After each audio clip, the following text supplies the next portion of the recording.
I still remember the night my mom called me crying. Her voice cracked through the phone, telling me they were about to lose everything. The electricity would be shut off.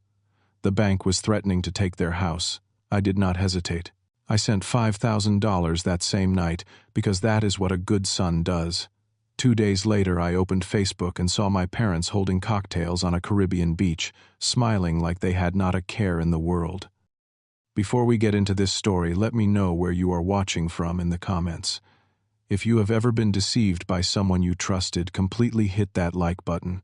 And subscribe to this channel so you do not miss what happened when they came back and asked me for even more money. My name is Danny, and I grew up in a small town in Ohio where everybody knew everybody and family meant everything. We were not rich by any stretch of the imagination, but we were comfortable enough. My father, Frank, worked as an electrician for over 30 years, coming home every evening with calloused hands and tired eyes. My mother, Linda, worked part-time as a nurse at the local clinic, always smelling faintly of antiseptic and coffee when she hugged me after school. Growing up, I watched my parents sacrifice countless things for me and my younger sister, Brooke. They drove old cars so we could have new school clothes. They skipped vacations so we could join summer camps. My dad fixed everything himself because hiring someone was money better spent on our futures. These were the lessons I carried with me into adulthood. Family comes first. You take care of your own. You do not turn your back on blood. I worked hard in school, earned a partial scholarship to Ohio State, and paid for the rest by working nights at a warehouse. After graduation, I landed a job as a software engineer in Columbus. It was not glamorous at first, but I climbed the ladder steadily. By the time I turned 30, I was making good money. I had married Tara 3 years earlier, and we had just bought our first house together. Life was finally stable, finally comfortable. Throughout all of this, I stayed connected to my parents. Every Sunday evening, I called home without fail. We talked about weather, about neighbors, about nothing and everything. Once a month, Tara and I would drive the 2 hours back to my hometown for dinner. My mom would cook her famous pot roast, and my dad would complain about the Browns losing again. These were the moments I treasured. 2 years before the incident I am about to tell you, my parents called with a problem. The roof was leaking badly, and they could not afford to fix it. Without hesitation, I sent them $4,000. My mom cried on the phone, promising to pay me back. I told her not to worry about it. What was money compared to keeping my parents dry and safe? Tara raised an eyebrow and I told her, but she did not argue. She just said, "You are too generous with them sometimes." I brushed it off. They were my parents. How could I be too generous with the people who gave me life? My sister Brooke was another story. She was 3 years younger than me and had always struggled to find her footing. She married young, divorced younger, and moved back in with our parents after her marriage fell apart. She worked retail, bouncing from store to store, never quite settling into anything permanent. I helped her out too when I could. A few hundred here, 1,000 there. She always promised to pay me back, but I never expected her to. She was my little sister. Protecting her was second nature. Lately, though, Brooke had become distant. Our weekly text exchanges dwindled to monthly check-ins, then to almost nothing. When I asked my mom about it, she said Brooke was just busy with her new job. I believed her because why would I not? These were the people I trusted most in the world. The people who had shaped me into who I was. The people I would have done anything for. Looking back, I should have noticed the signs. The way my mom's stories about household struggles became more frequent. The way my dad mentioned his hours being cut casually, almost too casually. The way Brooke stopped returning my calls. But I was blinded by love, by loyalty, by the unwavering belief that family would never hurt you on purpose. I had no idea how wrong I was. It was a Thursday evening in late September when everything changed. Tara and I were finishing dinner, a simple pasta she had thrown together after a long day at work. My phone buzzed on the counter and I saw my mom's name flash across the screen. I smiled and picked up, expecting our usual small talk. Instead, I heard sobbing. "Danny," my mom choked out, her voice barely recognizable. "Danny, I do not know what to do." My heart dropped into my stomach. "Mom, what is wrong? Is Dad okay? Your father is fine," she managed, between gasps. "But we are not. Danny, we are in so much trouble." I stood up from the table, walking into the living room for privacy. Tara watched me go, concern etched across her face. "Tell me what is happening, Mom. Whatever it is, we can figure it out." That was when she told me everything, or at least what I thought was everything. Frank's hours at work had been cut drastically 3 months ago. The company was downsizing, keeping only the youngest electricians and pushing out the veterans. He was too proud to tell me, too ashamed to admit he could not provide anymore. They had fallen behind on bills. The electricity company had sent a final notice. If they did not pay within the week, they would be sitting in the dark. And the mortgage, oh God, the mortgage. They were 2 months behind. The bank was sending letters, threatening letters.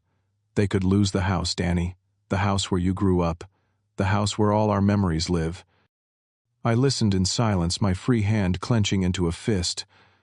How could this have happened? Why had they not told me sooner? I could have helped months ago, before things got this bad. How much do you need? I asked, my voice steady despite the chaos inside me. $5,000, my mom whispered. I know it is a lot. I know we have already asked you for so much. But Danny, we have nowhere else to turn. Brooke cannot help. She is barely making ends meet herself. You are our only hope. There was no hesitation, not even a second of doubt. I will send it tonight, Mom, right now. She burst into fresh tears. Oh, Danny, you are the best son any mother could ask for. We will pay you back. I promise. Every single penny. Do not worry about that, I said. Just take care of yourselves. That is all I care about. After I hung up, I immediately opened my banking app and transferred $5,000 to my mother's account. Tara appeared in the doorway, arms crossed. What happened? I explained everything. The reduced hours, the overdue bills, the threat of losing their home. Tara listened without interrupting, but I could see something in her eyes. Not judgment exactly, but something close to skepticism. $5,000 is a lot of money, Danny. They are my parents, Tara. What was I supposed to do? Let them lose their house? She sighed, walking over to wrap her arms around me. You did the right thing. I just wish they had told you sooner instead of letting it get this bad. I nodded, grateful for her support, even if I sensed she had more to say. That night I went to bed feeling like a good son. I had stepped up when my family needed me. I had done exactly what I was raised to do. 2 days later, on a quiet Sunday morning, I discovered how badly I had been played. I was sitting at the kitchen table, sipping coffee and scrolling through Facebook. Tara was still asleep upstairs. The house was peaceful, sunlight streaming through the windows. Then I saw the notification. Linda Martin has posted new photos. I tapped on it without thinking. The first image hit me like a punch to the chest. There was my mother, standing on a white sand beach with crystal blue water stretching out behind her. She was wearing a bright floral sundress and holding a tall glass filled with something orange and tropical. Beside her stood my father, grinning beneath a straw hat, looking more relaxed than I had seen him in years. The caption read, "Living our best life in Punta Cana, finally some well-deserved rest." I stared at the screen until my vision blurred. Punta Cana, Dominican Republic, one of the most expensive resort destinations in the Caribbean. I scrolled through more photos.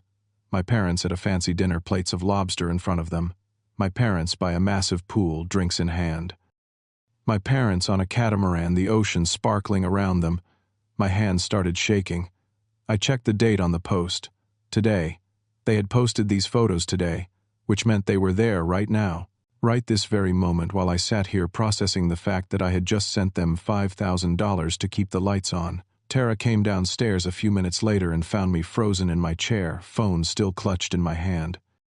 "Danny, what is wrong? You look like you have seen a ghost." I handed her the phone without a word, watched her face as she scrolled through the photos as realization dawned in her eyes. "Is this?" she started. "Yes." "The money you sent them?" "Yes." She set the phone down carefully like it might explode. "Danny, this is a Caribbean vacation. This costs thousands of dollars. How could they afford this if they were drowning in bills?" I did not have an answer. My brain was scrambling, desperate to find some explanation that made sense. Maybe they had booked this trip months ago. Maybe they could not get a refund. Maybe someone else had paid for it. I grabbed my phone and started digging through the comments on my mom's photos. That was when I saw it. My sister Brooke had commented on the beach picture with a string of heart emojis and the words, "Wish I was there with you guys." Brooke knew. Brooke knew they were on vacation. My fingers flew across the screen as I sent her a message. "When did Mom and Dad leave for Punta Cana?" 3 dots appeared almost immediately. Then her response, "Oh, they booked it like a month ago. Surprise trip for their anniversary." A month ago. They had booked this trip a month ago, long before my mother had called me sobbing about bills and bank threats. I typed back, "Did you know they asked me for $5,000 for bills? This time no 3 dots. No response."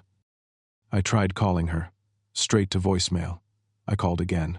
Same result. Brooke was ignoring me, and now I knew why. I sat back in my chair feeling like someone had hollowed me out with a spoon. My parents had lied to me. They had fabricated a crisis, manipulated my love for them, and used the money I sent for bills to fund a luxury vacation in the Caribbean. And my sister had been in on it the whole time. Tara sat down across from me, reaching out to take my hand. "What are you going to do?" I looked at her, really looked at her, and saw my own anger reflected in her eyes. But beneath the anger there was also hurt, deep, profound hurt that I could not even begin to process. "I am going to wait," I said slowly. "I am going to wait and see just how far they are willing to take this." The next 10 days were torture. Every morning I woke up and checked my parents' Facebook page. Every day there were new photos from paradise.